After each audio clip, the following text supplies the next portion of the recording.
This is Chuvvy, and this is Chubby's roadmap to success. Now Chubby's a 6-month-old puppy, and one of the problems he ran into, as I mentioned in the other video, is the guardian got some advice from another Bernese owner who said if he's not listening, grab him by the back, scruff of his neck, and show him who's boss. When she did that and he didn't listen, she tried to do an alpha roll. And that's holding the dog down, pinning at dog. Some people refer to it as taking the dog's breath away. It introduces the concept of being physical to the dog and also causes a lot of dogs to push back, and that's what happened here. So I use force-free training and positive reinforcement because I only want the dog to do what it wants to do by rewarding it. Sit, sit. So one of the things I talk to the guardians about doing is what I call petting with a purpose. I think the primary guardian, or one of the guardians, pets the dog so much that he doesn't feel a need to listen to them.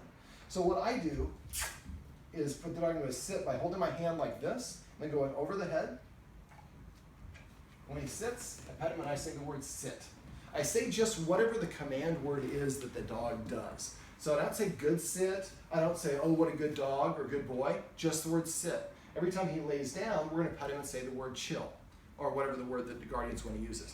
Every time he comes to us, we're gonna pet him and say the word here, or come, or whatever the word the guardians use. We're gonna stop petting him whenever he demands it. When he sticks his nose underneath and nudges up, he's telling us what to do. Instead of asking for attention, he's telling us he wants attention. So what we're gonna do instead of petting him, we're gonna give him a counter order and say sit. And when he sits, we pet him under his chin and we say sit. Remember to try to pet him under his chin as much as possible, because when a dog feels good about himself, his nose is parallel to the ground or tilted upward. So petting him under the chin facilitates that good body mechanic. So we're not going to pet him when he demands attention. Instead, we're going to give him a counter order, and as soon as he sits or lies down, we're going to pet him and say whatever that command was. If the guardians come in, one of the guardians comes in and sees that we're petting the dog and he's standing up, we're going to say paycheck. Paycheck just means it looks like you're petting the dog without asking him to do something for it first. That person who's petting the dog throws their hands in the air, says Chubby sit. When Chubby sits, they pet him and say sit. Then we can say to our partner, actually I asked him to sit before you came in the room. When he heard you walking up the stairs, he stood up. And I continued to pet him, which is okay. But the female component of the guardians here needs to stop petting him completely unless he does something to earn it. I think he has taken it for granted, and I do not think that he respects her as an authority figure, which is why some of this happened.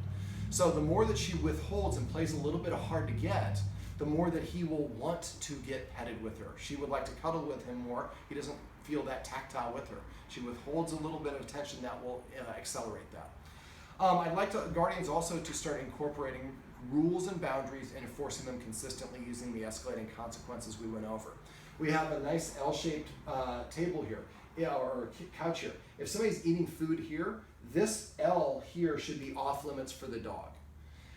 If we're eating food at the dinner table, that 7 feet boundary around those people should be off limits to the dog. We're going to make the furniture off limits to the dog. We did such a good job earlier, I couldn't get him up here by even offering treats just to shoot this video. So we're going to do that for at least 30 days because the higher a dog sits, the more perceived rank or authority they have amongst their peers. Lack of rules also tells the dogs that we're peers, and that results in a dog that doesn't listen to us unless it feels like it.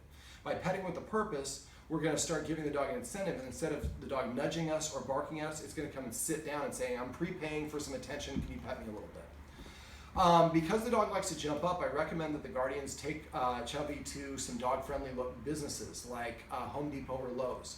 Go in there, have a bunch of treats. When somebody comes up and is like, what a good-looking dog, can I pet him? One up them. Say, would you like to give him a treat? And they say, sure. Then what I do is I have them hold the treat like this. I do it first. Chubby, here. Well, what I do is I go in an arc over their head. If I just go vertically up, come here, buddy. Come on, come here. You're just gonna be lazy and crawl over. I don't want to give you that. But basically what I do is I don't go vertical, I don't go horizontal, I go at an arc, and as the dog tracks up, eventually they'll put their butt down. As soon as their butt hits the ground, lower it, let them lick it off their hand. And as soon as they do, tickle under his chin and say just the command word. Then I would hand a treat to the person that wants to pet him, and they'll do the same thing. And the nice thing, if we go to Lowe's or Home Depot, we might run into 50 or 60 people where we practice that in a 20-minute period. All that repetition is going to make him more inclined to, when I meet a stranger in the future, I sit down in front of them and they're going to pet me. Now we have two friends that visit. One of them is a big, tall guy, and Chuvvy is a little bit leery and keeps his distance away. What I would have that person, what I would do for that person when they come in is I would hand that person 4 or 5 of these high-value Tricky Trainer liver treats. When they come in, I would have Chubby's going to be away on his own. Have that person stop, drop one treat, take another step, drop. Come on in. Stop and do another treat. Come on in. That's all right. We're just filming. Oh. Oh. Give me 1 sec. This is a good opportunity to practice this. Nope. Off. Come on in. There we go. So learning to stay behind. Off. Off. Off. So I'm going to escort him off the couch right away. All right. So when the guy comes in that he's not a friend of, we're going to drop a treat every couple of steps, and then the person's going to go sit like on the edge of the table, and we're going to have one treat, and the person's going to hold the treat off to their side. They're not going to look at him. They're not going to talk to him or try to engage with him. The idea is to have Chuvvy come over and take the treat off their hand. But he's going to go and take the treats off the ground first. So this way it creates a positive association. So very good job. So that when the person comes in, treats fall from the sky, and because we're using positive association, after a while he'll look forward to coming and getting that guy. Now if he doesn't come over and take the treat the guy's holding off to his side, don't encourage it, have him put it in his pocket and wait. Wait for Chuvvy to come over and respect him. So march right at him when he does that. There you go. Chubby's trying to hump one of his guardians. And that was great. Now I'm going to redirect him into an SIT. Tell him the SIT. Sit. And reward for the SIT. So always after we correct the dog, we want to give them something to do that they can do that's easy, and then reward them for that. And she's doing a great job. Instead of saying good dog or good Chuvvy, she's saying just the word sit. And we don't need to use any adjectives. Now the other friend that comes over, she's very leery of the dog, and that creates the dog wanting to come up. So what we do for that is basically establish the boundary at the door. And we're going to practice the door exercise, as I refer to it. If you go to dogdownproblems.com and search for dog training, click the dog training tips on the left side. There's a search box. You can type in door exercise. There's about 100 videos of me demonstrating this in case you guys forgot. But break down answering the door in individual steps and practice this at least once a day for the next week to 10 days. After about a week or 10 days, he'll stay behind this line every time he hears a knock at the door. We're also going to practice the focus exercise. Now for the focus exercise, we're going to have a handful of treats in our left hand, one treat in our right hand. Our knees are going to be shoulder width apart, and the dog's going to be sitting right here in front. We're going to basically close our hands into fists, not hanging over the knee, just right here. The dog nudges or sniffs at our hand. We don't say anything. As soon as he looks up at us, we raise it here and then go straight toward him. So there's a bend or a 90-degree bend here. And then pop in his mouth and say the word focus.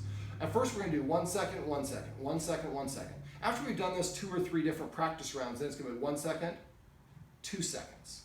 Eventually, we're going to work our way up to 1 second, 20 seconds. So the dog has to maintain its gaze at us for 20 seconds. This is going to give the guardians a tool that they can use to redirect the dog's attention. Now, we don't want to start using it outside until we can get the dog to maintain a gaze at us for 20 seconds inside. Then we would want to practice it maybe in your courtyard area here without being on the street. Then we practice on the street when there are no people or dogs around. Then we practice it when there's a dog on the other side of the street or a person on the other side of the street. We want to gradually increase the difficulty, but just do it progressively. We're also going to do the leadership exercise that I practiced here on the floor. Again, this is another exercise that you can go to dogdownproblems.com and search for leadership exercise. This is where we drop the treat between our feet, we walk away from it, and wait for the dog to lay down before we give him permission. The guardian's going to come up with a new word instead of saying booty, but every time he touches it with his lips, we say whatever that command word is. Eventually, we'll be able to sit down here and watch the Stanley Cup playoffs and just say, after 5 minutes, just snap our fingers and say booty, and the dog gets up, or maybe we say Stanley or cup, and then the dog goes over and gets the reward. This is going to be an exercise that's going to help the guardians practice the escalating consequences that we use to disagree with the dog, help the dog practice respecting and listening to the guardians, and also help the dog practice developing more self-control. Remember, when the dog does something we don't want, we're going to use escalating consequences to disagree. The first thing we're going to do is make a hissing sound. Second thing we're going to do is stand up abruptly and turn to face the dog. Remember, your authority goes whichever direction your belly button is pointing. Keep pivoting until the dog is stationary. The instant the dog is stationary, take a step backwards. You can stand, sit, or lie down in terms of being stationary. As soon as the dog is stationary, we take a step backwards. That becomes a conversation. The next consequence is we're going to march directly at the dog. Now, the other guardian had a tendency to slow down and stop before she got to the dog. We need to be going full force, and we need to give the dog a flinching experience so it gets out of our way. We're going to march towards the dog until the dog turns sideways to us. And as soon as the dog turns sideways, we stop in place. Then we pivot and we wait for the dog to be stationary. We go to the second consequence. And then we take that step backwards. Remember to take the step backwards as soon as the dog is stationary, because that's a conversation. The third consequence is to put the dog on a leash, step on the leash about 3 feet away from his head. As soon as he if he throws a temper tantrum, we don't say anything. As soon as he sits down, he'll sit as far away as he can. So if he's sitting here, we take the foot that's on the leash, slide it towards the dog to take the tension off. A minute later, he'll lie down. When he lays down, we wait for him to be relaxed. Then we take our foot off the leash completely. He's free, but he's going to be dragging the leash around. Now, dragging the leash is dangerous, so we only do this when he's supervised. If a minute later he starts trying to hump someone's leg again, we reapply the consequence and wait for him to settle down. What we're telling him is, again, if you are defiant or you keep on doing the wrong thing, you lose all freedom. As soon as you return to a completely relaxed state of mind, freedom is restored. And then so as soon as a couple minutes go by and he's behaved, then we take the leash off. It's not quid pro quo. So those are the escalating consequences. I would like the guardians to also start feeding the dog before, eating themselves before they feed the dog. So I prefer to put food in the bowl, eat a couple chips or a snack first, then invite the dog to eat. And when he goes over to eat, we say whatever the command word is, grub, chow, or feast when he takes his first bite. Let me see. As you're going down the stairs, don't let him race ahead of you. On the stairs, he's pretty good on the leash, so we don't have to really worry about that stuff. I think that's the basic stuff. Make sure that the guardians are not walking around the dog, walk through him. He's learned to defer and get out of our way. If we're going to put him on a leash or do something to him, he needs to come to us, not us go to him. All right, if there are any other questions or there's something else that pops up that the guardians forgot to ask me about, they can always call me. I'm always available to my clients, but make sure you call me at the 402 number or text me, for preferably best. Fastest response if you text me. And then, let me see, remember, everything you do trains your dog. Only sometimes you mean it. We'll see you out there.